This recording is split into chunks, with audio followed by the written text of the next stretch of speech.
Taylor Swift, the 35-year-old phenomenon whose voice has soundtracked generations, continues to etch her name deeper into music history with the monumental achievement of her 2020 album Folklore surpassing 11 billion streams. Joining the elite company of Lover and Midnights, this milestone is no mere statistic. It is a testament to the timeless allure of an album born in isolation, crafted during the throes of a global pandemic that reshaped the world. Swifties, the devoted legion of fans who dissect her lyrics like sacred texts, erupted in celebration across social media, hailing Folklore as a pinnacle of poetic artistry.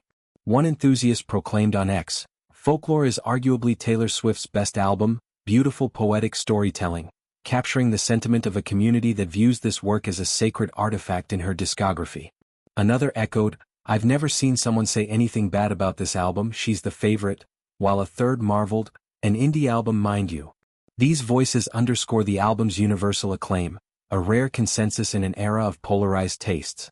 Released amidst lockdowns and uncertainty, Folklore emerged as a luminous escape, its ethereal soundscapes weaving tales of fictional lovers, hidden heartaches, and woodland whimsy.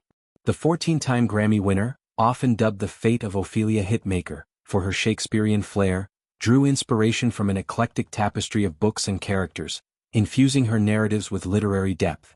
She has been forthright that the album is not entirely biographical, a deliberate departure that invited listeners into a realm of imagination rather than autobiography.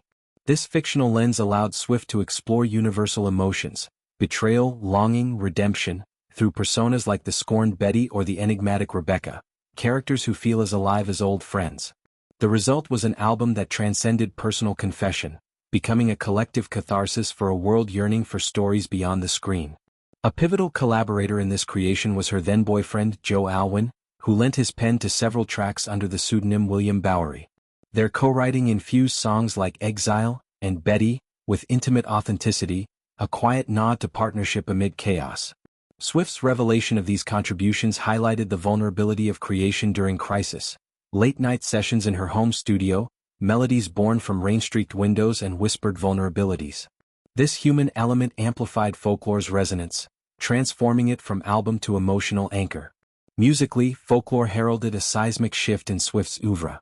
Following the glittering pop anthems of Lover, it plunged into alternative folk rock territory, with Aaron Dessner's production from the National evoking misty moors and crackling firesides. Tracks like Cardigan and The One shimmer with indie introspection, their sparse arrangements, plucked guitars, swelling strings, mirroring the album's introspective core. This evolution was risky. Abandoning pop's immediacy for subtlety could alienate fans. Yet, it succeeded spectacularly, debuting at #1 and earning Album of the Year at the Grammys, a first for Swift in this category. The pandemic's constraints birthed ingenuity. Devoid of traditional press tours or live unveilings, Swift pivoted to the Long Pond studio sessions, an intimate Disney Plus performance filmed in a serene upstate New York retreat. Seated with Dessner and collaborator Jack Antonoff, she revisited tracks acoustically, sharing anecdotes that peeled back the creative veil. Viewers witnessed Invisible String as a serendipitous love letter, My Tears Ricochet as a requiem for lost innocence. This format not only promoted the album but immortalized its genesis, turning isolation into intimacy and cementing Folklore's lore. Swift's Eras tour further enshrined Folklore, integrating it into a 3-hour odyssey spanning her career. The Folklore cabin set, adorned with mossy arches and twinkling lights, transported audiences to its verdant world, Swift donning flowing gowns to embody its spirits. Performances of Willow or Invisible String elicited communal sing-alongs, fans swaying like trees in a gentle breeze. This inclusion affirmed Folklore's enduring place, not as a pandemic relic but a cornerstone. The 11 billion stream milestone, achieved with blistering speed, quantifies this impact. Streams accumulate from solitary spins during commutes, heartbreak playlists in dimly lit rooms, wedding dances under stars. One of the fastest to this echelon, Folklore joins Lover's effervescent romance and Midnight's midnight confessions, each a facet of Swift's prismatic genius. Swifties' jubilation on X reflects this. Celebrations of its poetic storytelling, its unassailable favoritism, its indie triumph over pop expectations. This success invites reflection on Folklore's cultural footprint.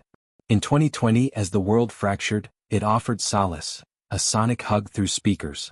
Its themes of empathy and escape resonated, topping charts in over 100 countries. Critically, it redefined Swift, silencing detractors who pigeonholed her as pop confectioner. Now, folk-tinged introspection is her signature, influencing peers and spawning a cottagecore aesthetic revival. For Swift, folklore was alchemical, transmuting global grief into gold.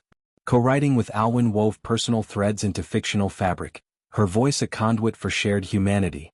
The Long Pond sessions captured this magic, unfiltered and profound. As streams climb, folklore endures as Swift's magnum opus, a bridge from pop princess to literary bard. Its milestone is collective victory, a reminder of music's healing power. In an era of fleeting hits, folklore whispers eternally, its stories as timeless as the woods it evokes.